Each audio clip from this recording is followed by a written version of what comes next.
गाइस यहाँ पर हमारा कार पूरा तैयार हो चुका है। अभी इस पे डिज़ाइन और कलर करना बाकी है। कलर और डिज़ाइन करने के बाद आपके साथ मिलते हैं।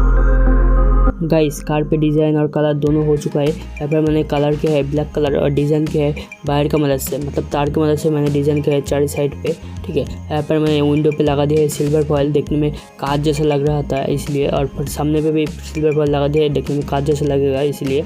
और यहाँ पर मैं साइड पे भी मैंने सिल्वर फॉयल लगा दिया है विंडो पे, और पीछे एक चक्का लगा दिया है क्योंकि यहाँ पर खाली खाली लग रहा था इसलिए। चक्का लगाने के बाद यहाँ पर थार जैसा लुक आ गया था इस कार में, देखने में और भी अच्छा लग रहा था और कूल भी लग रहा था देखने में।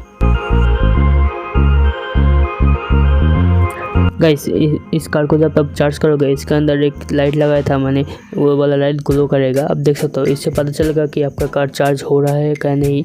गाइस कार का लुक कैसे लगा आप कमेंट करके ज़रूर बताना, और वीडियो ज़्यादा से भी अच्छा लगे तो वीडियो को एक लाइक एंड चैनल में नए हो तो चैनल को सब्सक्राइब भी कर लेना। कार तो देखने में अच्छा लग रहा है, परफॉर्मेंस कैसे है चलिए इसको टेस्ट करते हैं और देखते हैं कैसा परफॉर्मेंस है।